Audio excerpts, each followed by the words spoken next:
Hi, my name is Allison Mackenber, and I'm here to tell you about my class at Central Carolina Community College. I teach English as a second language adults 3 nights a week there. Anyway, in this segment you will see a traditional classroom with I will be explaining some concepts and then the students will put it in practice in a whole group, which is what I did for quite a while before this course. Then in the second part you'll see whole group instruction as well, but once I finish with that they will go to different stations, mostly on the computer but also working in other areas. So I hope you enjoy. What is your favorite food?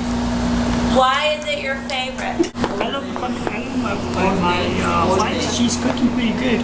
I love how she cooks, but my specialty is Chinese or Japanese food. Each person gets one of these worksheets. It has questions on this side and instructions on this side. If you get confused about anything, you can read the directions right here, okay?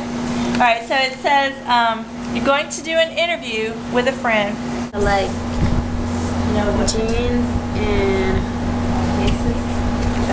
jeans.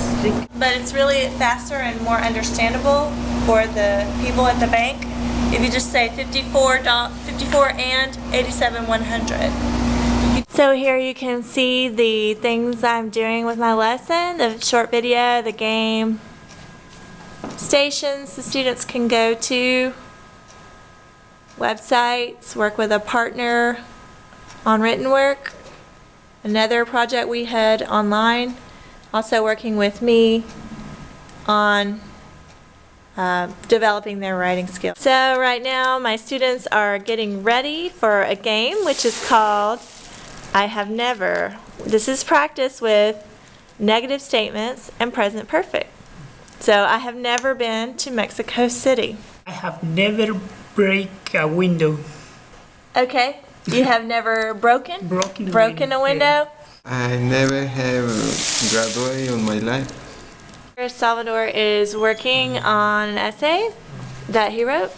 It has corrections, and in the first paragraph, the second paragraph, he is working on himself to correct. In the before segment you saw that I was doing a lot of talking. It was way more teacher-centered. In the after segment, hopefully you saw still some teacher instruction with the game. I was explaining how to do the game, and then they were playing the I Have Never game, and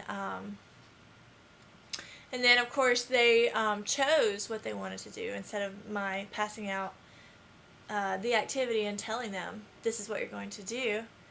They can choose at that point. So the way that the implementation of what I have been learning in the blended learning course is that for the students, they are not listening to me as much. It's more hands-on for them, which I like a lot. And it changed the learning environment for the students and their learning in general because they have to put it in practice, and I'm not going to be hovering over them all the time because I am working with other students. One challenge I found in going from a traditional model to a more student-centered blended learning station model is